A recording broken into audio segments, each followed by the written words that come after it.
নতুন বছর মানেই নতুন আলোর আহ্বান, আর সেই আলোর পথরেখা খুঁজতে গেলে ফিরে যেতে হয় আমাদের সাহিত্য স্মৃতির সেই গভীর শিকড়ে, যেখানে মঙ্গল, যেখানে আশীর্বাদ, যেখানে জনজীবনের দেবতা।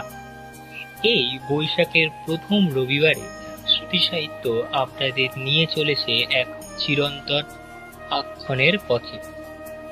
আজ আপনাদের শোনাবো মঙ্গল কাব্যের গল্প। যখন বলি মঙ্গল কাব্য, তখন কি শুধু দেবতার বর্ণনা বুঝি?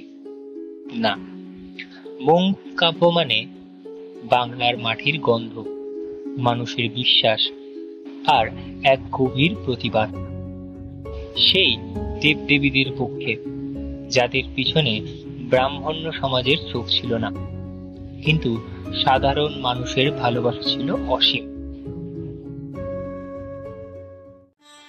বাংলার মধ্যযুগে যখন মানুষ চেয়েছিল কাছের দেবতা নিজেদের কথা শোনে এমন ঈশ্বর, তখন জন্ম নিল এই মঙ্গল কাব্য।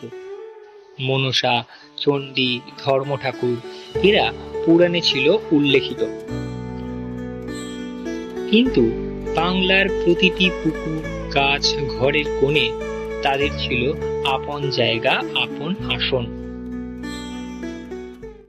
কাব্যগুলোর প্রধান লক্ষ্য ছিল একটাই, নিম্নবর্গীয় স্থানীয় দেবতাদের পুজো সমাজে প্রতিষ্ঠা করা। আর এই দেবতারা ছিল সম্পূর্ণ মানবিক। তারা রেগে যান, ভালোবাসেন, প্রতিশোধ নেন, আবার কাঁদেনও।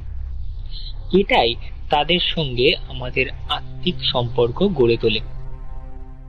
কাব্যের কাঠামো ঠিক যেন পঞ্চপদী গল্প।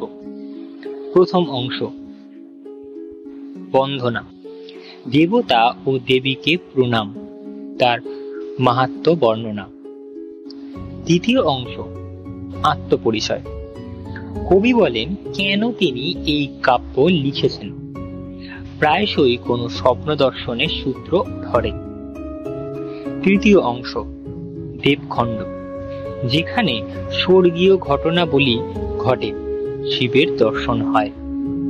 চতুর্থ অংশ নরখণ্ড, দেবীর পতন হয় ও মানুষ রূপে তার সংগ্রাম। পঞ্চম অংশ ফলশ্রুতি, এই কাব্য পাঠ করলে জীবনে মঙ্গল, সুখ ও সমৃদ্ধি আসে, এই বার্তা।